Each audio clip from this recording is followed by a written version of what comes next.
우리 하나님 말씀 함께 보실 텐데요.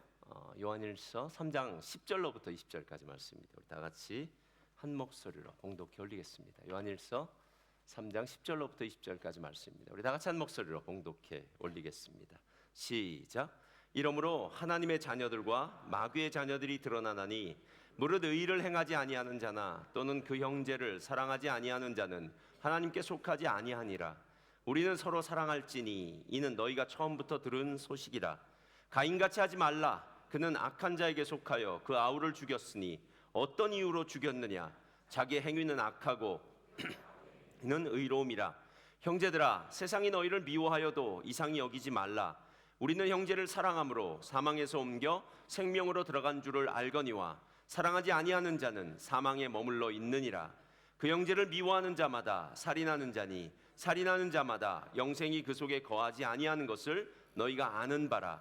그가 우리를 위하여 목숨을 버리셨으니 우리가 이로써 사랑을 알고 우리도 형제들을 위하여 목숨을 버리는 것이 마땅하니라. 누가 이 세상의 재물을 가지고 형제의 궁핍함을 보고도 도와줄 마음을 닫으면 하나님의 사랑이 어찌 그 속에 거하겠느냐. 자녀들아, 우리가 말과 혀로만 사랑하지 말고 행함과 진실함으로 하자. 이로써 우리가 진리에 속한 줄을 알고 또 우리 마음을 주 앞에서 굳세게 하리니 이는 우리 마음이 혹 우리를 책망할 일이 있어도 하나님은 우리 마음보다 크시고 모든 것을 아시기 때문이라. 아멘. 오늘 말씀의 제목은요, 일타 강사입니다. 오늘 일타 강사 말씀의 제목인데요, 자, 믿음의 선포 함께 하도록 하겠습니다. 믿음은 긍정적입니다. 믿음은 소망적입니다. 나는 믿음의 사람입니다. 나는 주 안에서 행복합니다. 아멘. 믿음의 아름다운 역사 있기를 주님의 이름으로 축원드립니다. 우리가 요한일서를 계속 보고 있습니다. 요한일서는 이제 나이가 든 우리가 이제 연로한 요한이 지금 2세대의 신앙인들을 향해서 다시 한번 복음을 전하는 것, 그래서 다시 처음 예수님이 자신들에게 가르쳐줬던 그 복음의 엑기스죠, 복음의 정수를 다시 한번 그들에게 들려주고 싶어서 글을 썼습니다. 세월이 지나다 보니까 교회도 여러 모양으로 흐트러지기도 하고요, 마음도 좀 분열하기도 하고요. 이전에 있었던 그 강력한 신앙의 1세대가 이제 서서히 사라져버리고 나니까 세속화가 물들고 또 이단이 들어오기 시작하면서 교회가 여러 모양의 어려움을 당할 때 요한이 오늘 하고 있는 이야기를 조금 좀 잘 들어보자라는 것입니다. 그래서 오늘은 사랑에 대해서 조금 이야기를 나누기를 원합니다. 여러분, 꿀벌과 개미와의 차이를 알고 계신가요? 실은 꿀벌에게서 참 많은 지혜를 배우게 됩니다. 개미는 여왕개미가 낳은 딸이, 그러니까 여왕개미는 딸이 낳을 거 아니에요. 여왕개미가 낳은 딸이 분가를 해서 잘 살고 있는지 못 살고 있는지를 모른다고 합니다. 그러니까 자기 딸이 지금 나가서 잘 살고 있는지 못 살고 있는지를 모르는데 꿀벌은 안다고 합니다. 여왕벌의 딸이 밖에 나가서 탁월하게 번식을 잘하면 그 탁월하게 번식을 잘한 딸은 다시 집으로 돌아온다는 거예요. 그러면 여왕벌은 그 딸에게 자기가 갖고 있던 집과 일벌의 절반을 주고 자기는 나머지 절반의 일벌을 이끌고 나가서 새 집을 구한다고 합니다. 이것을 분봉이라고 얘기한대요. 분봉이라는 거 들어보셨죠? 우리는 분봉왕 헤롯해서, 분봉왕 헤롯은 아버지가 가졌던 나라를 다 이렇게 나눠서 각자 다스리는 게 분봉왕인데 아마 그와 비슷한 이야기죠. 분봉한다고 이야기합니다. 그런데 왜 엄마인 여왕벌이 나가서 이렇게 분봉을 하는 게 의미 있는가 하면, 실은 사람이 만든 벌집이 없는 곳에는 벌은 나무에 구멍이 있는 나무로 들어가서 그 안에서 자기 집을 짓는데, 그때 나무 구멍의 크기를 잘못 계산하면 나중에 태어날 일벌들을 다 수용할 수 없어서 일벌들이 그 나무 구멍을 들어갔다 나왔다 하면서 그 크기를 결정하는데, 그 모든 일을 진두지휘하는 것이 엄마 여왕벌이다라는 겁니다. 그러니까 엄마 여왕벌, 이미 지혜를 가지고 있고 경험을 갖고 있는 엄마 여왕벌이 분가를 해서 이렇게 집을 찾을 때 그때 분가해서 성공할 확률이 높기 때문에 여왕벌은 이런 방법을 갖고 있더라라는 거예요. 아마 이 여왕벌 엄마가 여왕벌 딸에게 이렇게 말하는 것 같아요. 넌 아무래도 신참이니까 내가 너보다 나을 것 같아. 그러니 내 집을 너한테 주고 내가 나가서 새 집을 찾을게. 할렐루야. 자녀들이 얼마나 좋을까요? 근데 꿀벌 사회지만 무언가 의미심장한 이야기다라는 생각이 들었습니다. 근데 저는 이걸 보면서 무슨 생각이 들었냐면, 뭐 어디든지 간에 이렇게 경험을 갖고 있고 지혜를 갖고 있는 사람들이 있는 조직이라면, 있는 곳이라면 훨씬 더 이 조직과 이 기관은 망하지 않고 계속 부흥하고 성장할 수 있겠다라는 그런 생각이 들었습니다. 요즘 뭐 교육 환경이 많이 달라지지 않았습니까? 뭐 일타 강사라는 말 많이 들었습니다. 요즘 인터넷 교육 플랫폼으로 바꿔지면서 인터넷 강의가 뭐 활성화되고요. 무슨 인강이라고 하는 인터넷 강의에서 어느 과목에서 아주 탁월한 그리고 효율적이고 명료하게 학생들에게 잘 가르치는 이 고소득 인기 강사들을 일컬어 일타 강사라고 하는데요. 일타 강사들이 가르치는 건 정말 다르더라고요. 그래서 학생들이 정확하게 무엇인가를 배울 때 이 일타 강사들의 도움을 받고 일타 강사들은 아주 유명인으로 서게 되더라라는 겁니다. 제가 보니까 오늘 사랑에 대한 이야기도 사도 요한만큼 잘 가르칠 수 있는 사람이 있을까? 어쩌면 요즘식으로 얘기한다면 사도 요한은 이 사랑이라는 과목에는 일타 강사가 아닐까라는 그런 생각이 들었습니다. 제가 깜짝 놀란 것은 사도 요한이 쓴 요한복음을 보니까요, 요한이라는 이름이 예수님이 십자가에 달려 죽으시면서 4번 연거푸 이런 반복한 단어가 나오는데요, 예수의 사랑하시는 제자 이렇게 나와요. 그러니까 요한은 예수님의 사랑을 입은 제자예요. 여러분, 우리가 고기도 먹어본 놈이 맛을 안다고 얘기하지 않습니까? 고기도 한 번도 안 먹어본 사람은 고기만 모릅니다. 제가 예전에 아르헨티나에서 제 친구 목사를 데리고 한국을 데려갔어요. 그런데 한 번도 한국 음식 잘 먹지 않더라고요. 그래서 어떻게 한국 음식 맛있는데 안 먹냐? 자기 이런 거 안 먹는다. 그럼 너 예전에 일본에도 한 7개월인가 있었다 그래요.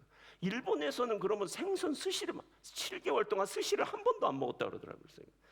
이 사람은 고기만 먹은 사람이니까 고기만 좋아하더라고요. 고기도 먹어본 사람이 잘한다고 얘기하듯이 사랑도 받아본 사람이 잘하는데 요한만큼 하나님의 사랑을 잘 아는 사람이 있겠느냐라는 거예요.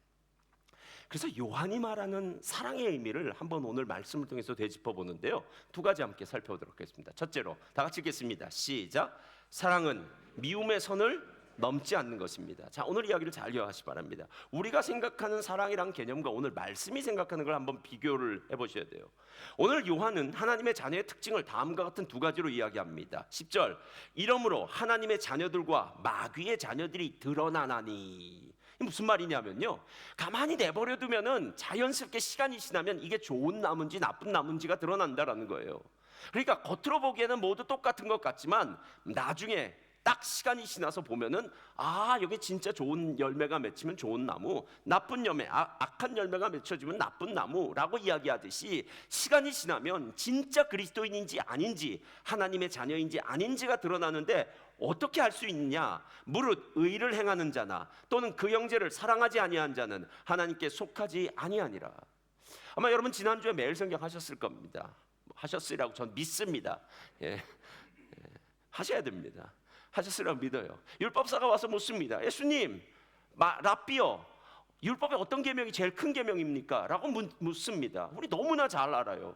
첫 번째 뭡니까? 하나님 사랑했죠. 주 너의 하나님을 마음을 다하여 힘을 다하여 뜻을 다하여 성품을 다하여 하나님 사랑하는 거, 이게 최고죠. 2번째는요, 이와 같이 내 이웃을 내 몸같이 사랑하라. 그때 예수님 뭐라고 이야기합니까? 가서 행하라.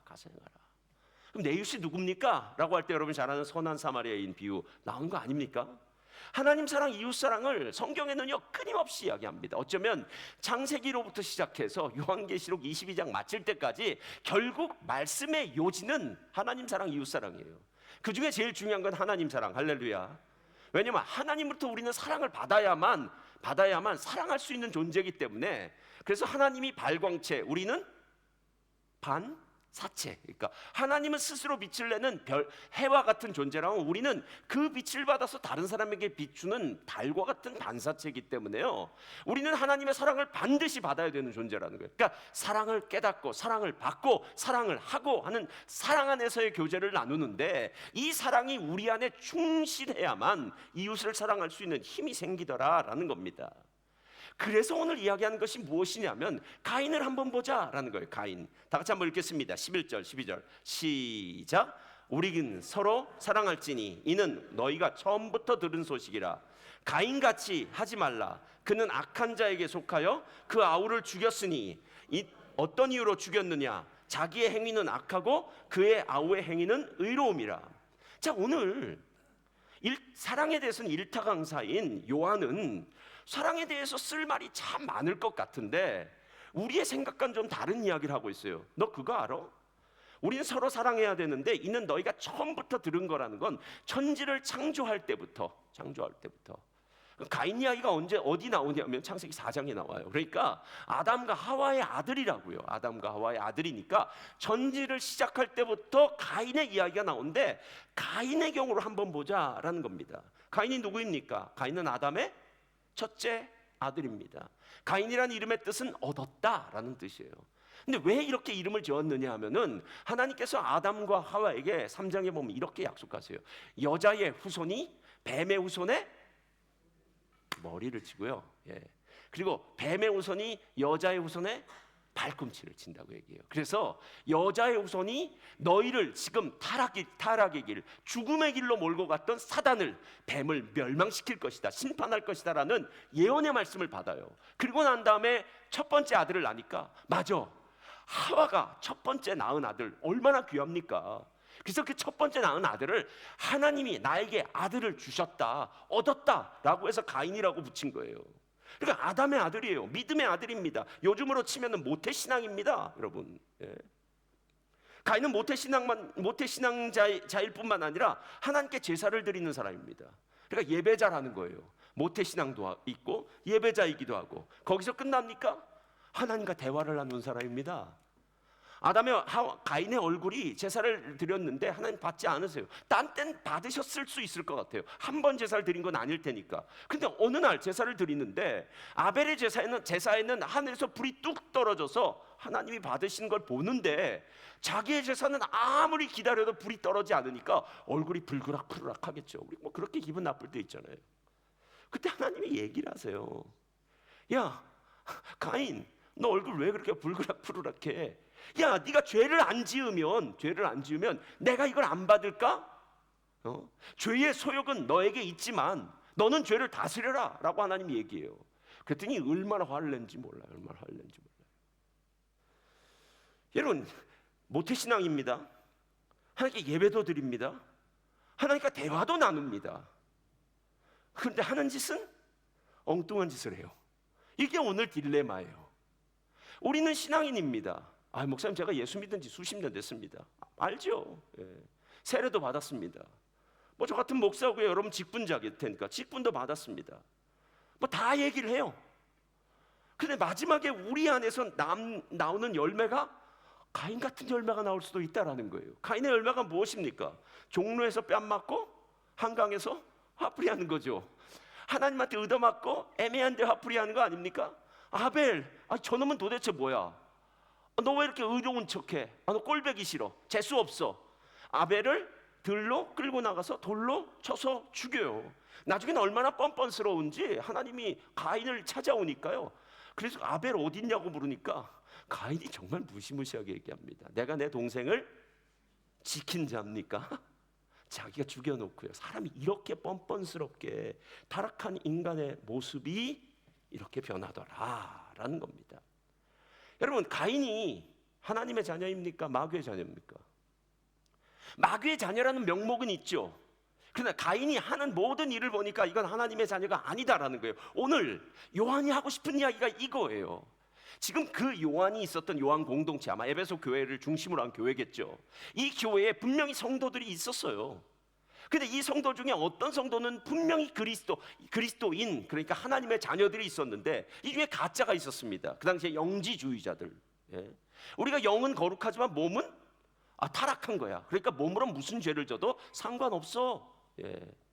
우리의 영만 구원하면 돼 라고 하면서 밖에 나가서 뭐 술을 마시든지 난장판으로 놀든지 뭐 이상한 짓을 하든지 그건 지 멋대로 하고 또 주일날 오면 또 예배를 드리고 하면서 우리는 특별한 지식을 가지고 있다. 영주자들은 그렇게 얘기했거든요. 우리는 하나님에 대해서 다른 사람 모르는 거 알고 있다고 하면서 이 교회 안에서 있었던 이 영지주의자들, 지금 이 사람들의 열매가 무엇이냐라는 거예요. 열매가 무엇이냐는 거예요.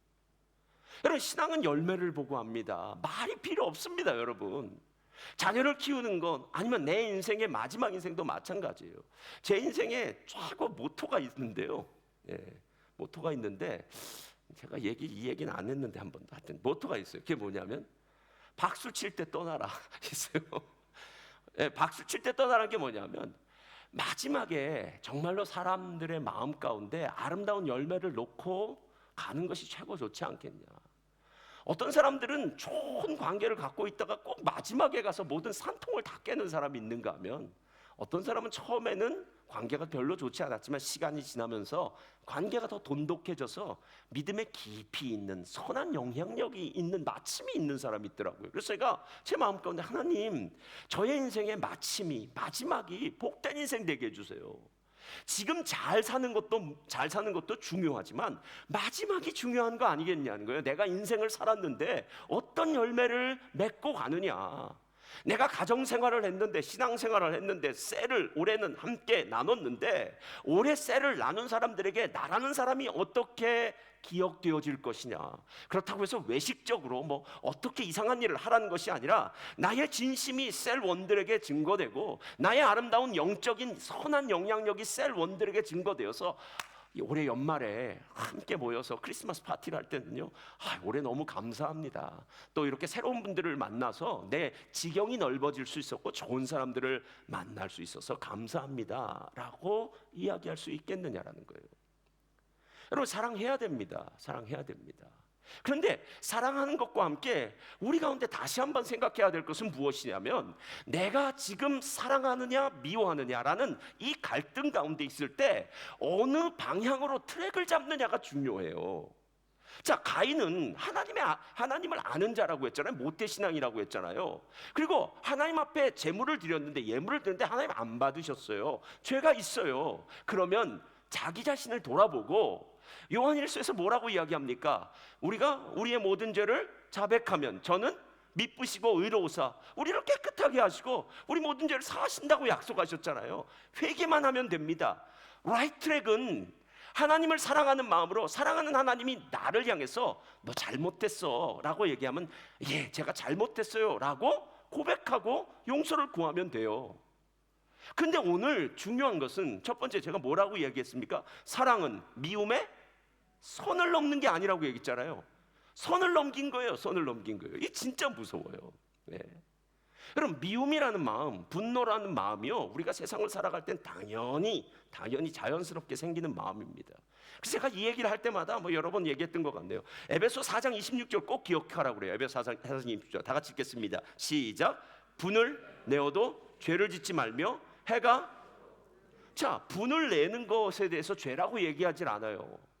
분을 내어도 죄를 짓지 말라고 얘기하는 건 내 안에 분이 날 수 있다는 거예요. 내 안에 미움이 왜 안 들니까? 누군가가 미운 짓을 했으면 내 안에 미움이 들죠. 근데 거기서 선을 넘는 게 죄를 짓는 거예요. 해가 지도록 분을 품지 말라는 것은 오늘 문제는 오늘 족하니까 내일로 넘기지 마라 라는 얘기예요. 근데 이게 미움이라는 것을 생각할 때마다, 오늘도 요한일서에서 이야기했지만 실은 요한은 산상수훈에 나와 있는 예수님의 이야기를 똑같이 하는 거예요. 예수님 뭐라고 이야기합니까? 형제를 미워하는 자마다 살인한 자다라고 얘기해요. 그리고 난 다음에 그럼 주님, 그럼 내가 혹시 내 마음에 혹시 미운 마음만 들어도 살인한 자입니까? 라고 물어볼 거 아니에요. 그래서 산상수훈에는요 이렇게 덧붙여 주는 거예요. 5장 22절 보세요. 다 같이 읽겠습니다. 시작. 나는 너희에게 이르노니 형제에게 노하는 자마다 심판을 받게 되고, 형제를 대하여 라가라 하는 자는 공회에 잡혀가게 되고, 미련한 놈이라 하는 자는 지옥불에. 잘 보세요. 내 마음에 미움이 있는 것까진 죄가 아니라고요. 예. 미움의 마음이 있을 때 우리는 풀어내는 방법이 있습니다. 선한 방법. 하나님은 사랑이시잖아요. 사랑하라고 이야기하잖아요. 그런데 하나님 앞에 내 마음이 사랑이 안 되는 거예요.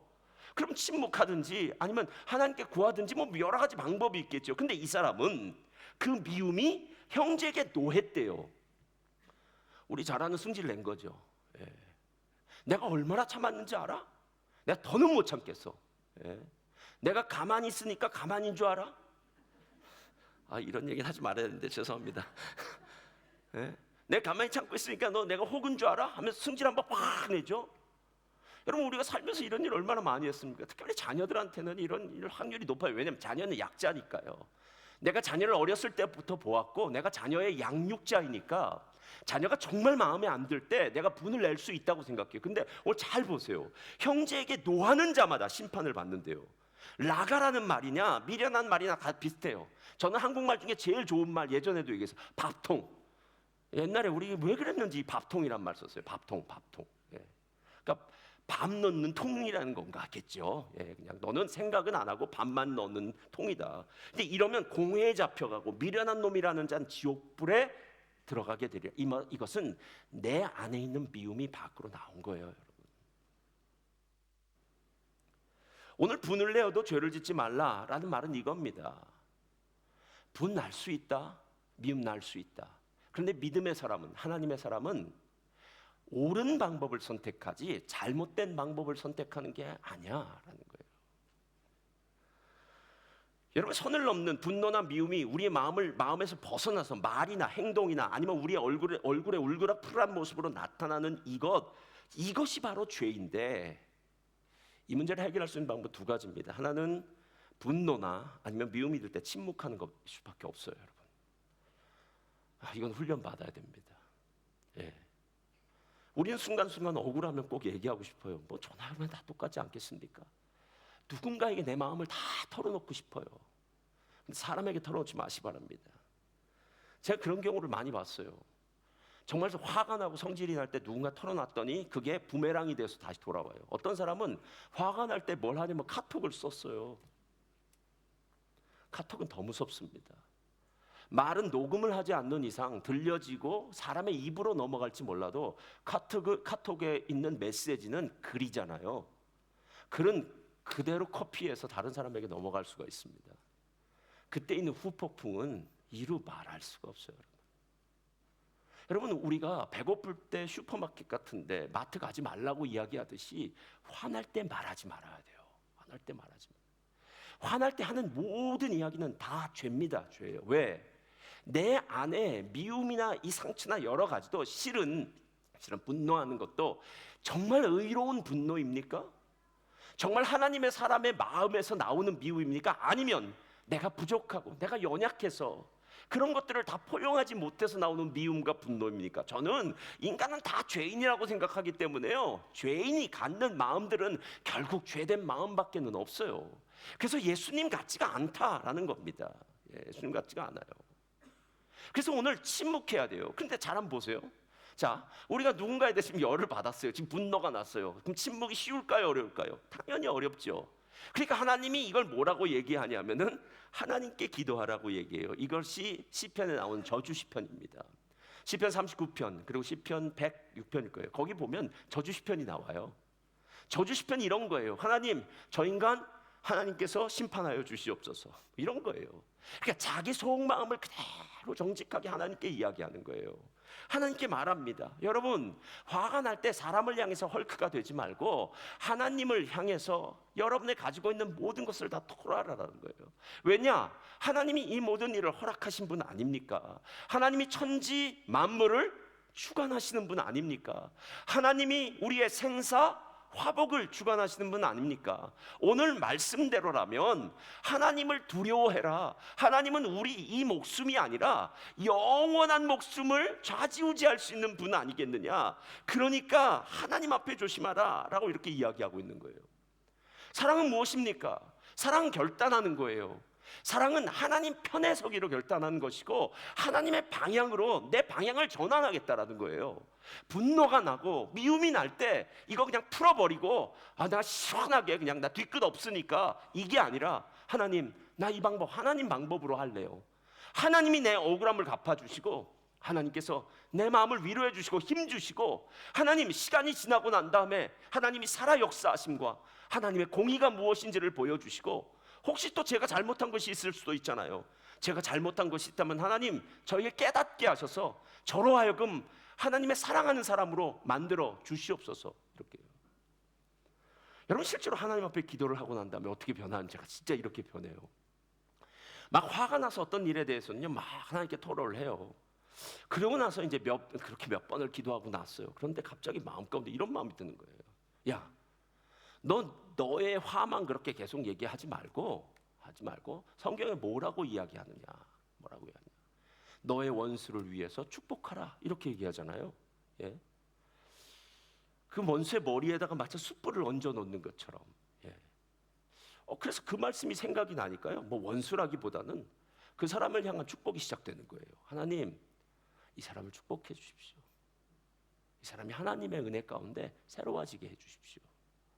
그래서 결국 나는 다른 사람을 향해서 죄 짓는 사람이 아니라 내 안에 있었던 미움과 분노의 문제가 다른 사람을 축복할 수 있는 기도자의 자리까지 인도하더라라는 거예요. 여러분, 선을 넘지 않는다는 건요, 방향을 잘 정하라는 이야기입니다.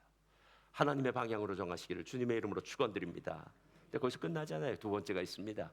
자, 다 같이 읽겠습니다. 시작. 사랑은 긍휼의 마음을 잃지 않는 거예요. 자, 오늘 사랑의 일타강사인 요한은 예수님의 사랑을 말하면서 그 마음의 중심에 무엇이 있어야 되는지를 알려줘요. 오늘 16절 17절에 이렇게 얘기합니다. 그가 우리를 위하여 목숨을 버리셨으니 이로써 우리가 이로써 사랑을 알고 우리도 형제들을 위하여 목숨을 버리는 것이 마땅하니라. 17절 다 같이 읽겠습니다. 시작. 누가 이 세상의 재물을 가지고 형제의 궁핍함을 보고도 도와줄 마음을 닫으면 하나님의 사랑이 어찌?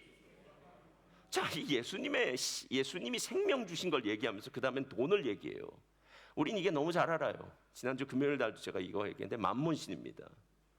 여러분, 지금은 우리 집마다 우상이 없습니다. 뭐 캄보디아 사람이나 베트남 사람 집 앞에 가면 우상들 다 있더라고요. 신전도 있고요. 예. 그런데 지금의 시대의 신은 돈입니다. 만문입니다, 여러분. 돈 때문에 예배를 못 드리고 돈 때문에 화를 내고 돈 때문에 하나님을 멀리하는 세상입니다. 돈이 있으면 다 된다고 생각해요. 그래서 돈의 파워를 엄청 의지하며 살고 있습니다. 근데 하나님 오늘 뭐라고 이야기하십니까? 누가 이 세상의 재물을 가지고 형제 궁핍함을 보고도 도와줄 마음을 닫으면 이렇게 얘기해요. 지난번에 우리 최영미 전사님 필리핀 갔다 온 다음에 그때도 얘기했던 것 같네요. 예. 왜 선교지를 도와야 되는지 이제 알 것 같다고. 저들의 열악한 상황을 보니까 제3세 열악한 상황을 보니까 선교지를 정말 도와야 될 것 같다고. 우리가 살고 있는 이 1세기의 이 정말 훌륭한 환경, 우리는 이 훌륭한 환경도 불편하다고 때로는 불만족스럽다고 이야기하면서 불평하지만 제3세계를 가보니까 제3세계는 이건 정말 상상을 초월하는 어려운 일들. 그래서 우리가 그들을 위해서 해줄 수 있는 거는 가장 쉬운 일, 어쩌면 가장 기본적인 일이 돈으로 도와줄 수 있는 일밖에 없다고 이렇게 말하는데 제가 맞더라고요. 지난주에 우리 교회에서 선교하는 1년에 2차례씩 저희가 1,200불씩 보내드리는데요. 유학정 요르단 선교사님, 김성국 레바논 선교사님, 송강구 엘살바도르 선교사님, 허강명 인도네시아 선교사님, 김명준 말레이시아 선교사님, 도미니카의 구대진 선교사님, 준식 파라과이 선교사님한테 저희가 선교헌금 보냈습니다. 선교 바자회를 통해서 또 앞으로 보낼 겁니다. 제가 실은 우리 장로님들 앞에 죄송스러운 얘기를 지난번에 했었어요.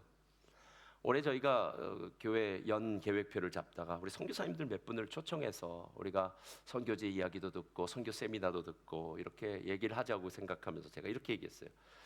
그 선교사님들은 우리가 이렇게 물질로 돕는 선교사님들이니까 그때 오셔서 돕고 우리가 1년에 2차례씩 이렇게 헌금하는 거는 올해는 좀 그만둘까요? 이렇게 물었어요. 그랬더니 장로님들이 저한테 그러더라고요. 목사님, 1년에 2차례씩 우리 선교사님들한테 헌금하는 건 헌금합시다. 그리고 그때 선교사님들 오는 것도 따로 합시다 라고 얘기하셔서 제가 참 많이 부끄러웠던 적이 있습니다.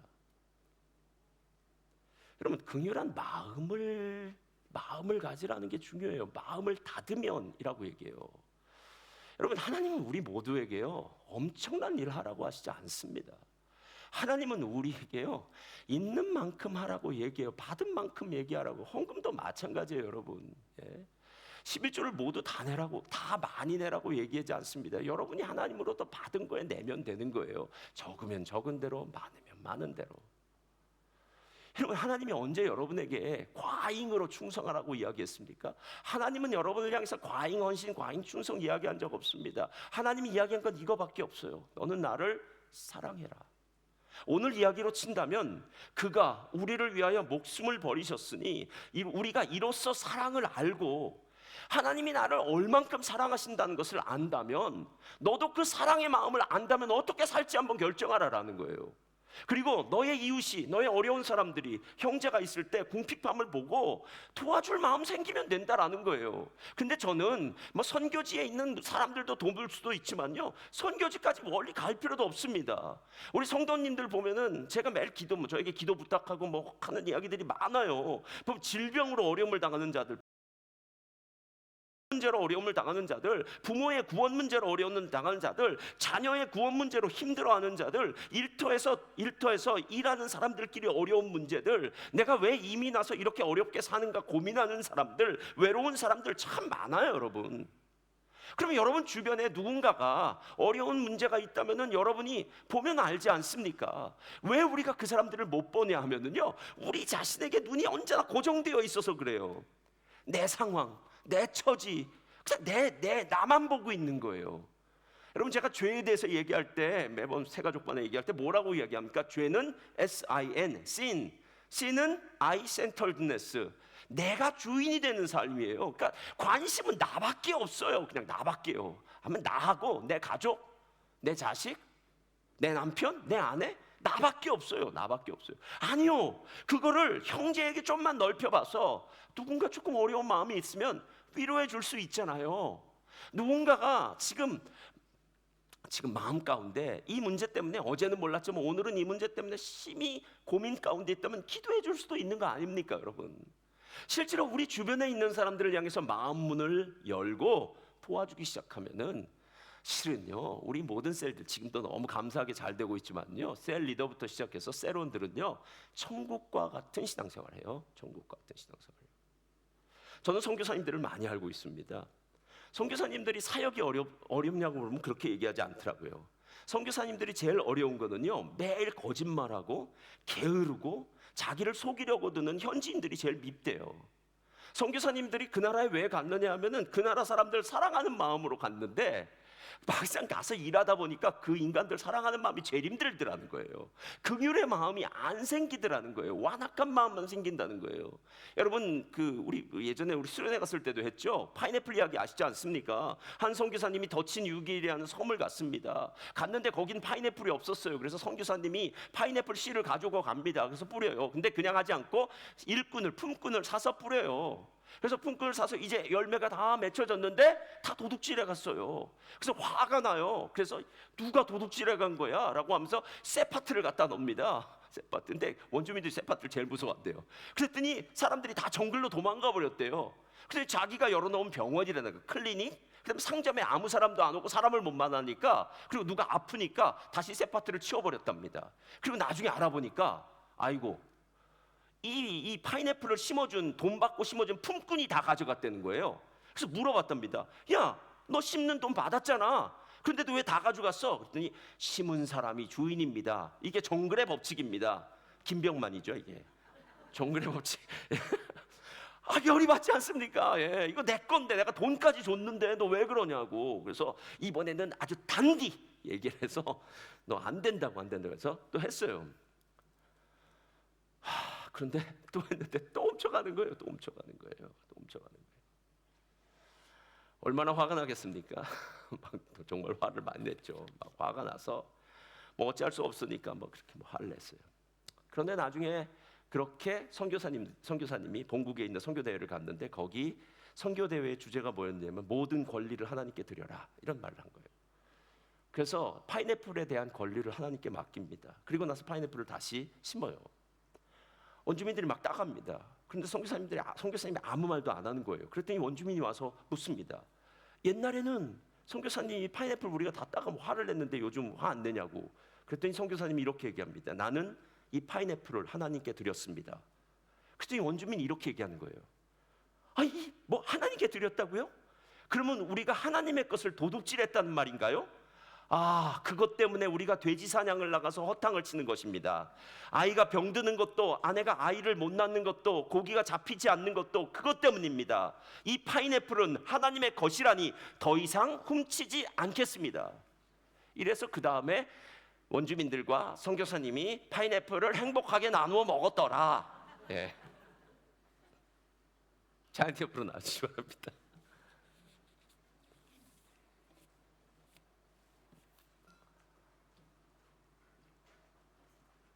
우리는 우리 공동체가 행복하기를 원합니다. 그리고 어느 가정도 행복하기를 원치 않는 가정은 없습니다. 근데 참 아이러니하게도요, 행복은 원하지만 행복까지 가는 사다리는 잘 안 놓는 것 같아요. 행복을 위한 수고는 잘 안 합니다. 선을 넘지 않는 게 참 어렵습니다. 억울할 때, 오해를 당할 때 침묵하는 건 정말 죽기보다 힘들 수 있습니다.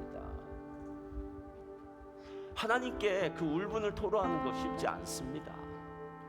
그러나 나는 하나님 편에 서겠습니다. 하나님의 사랑 편에 서겠습니다 하는 결단이 필요하고요. 나도 어려워 죽겠는데 다른 사람을 향해 무슨 긍휼의 마음을 여냐고 얘기하지만 그렇지 않아요. 다른 사람들 어려움에 나는 도움이 될 수 있는 사람입니다. 할렐루야. 우리 교회입니다. 함께 찬양드리겠습니다.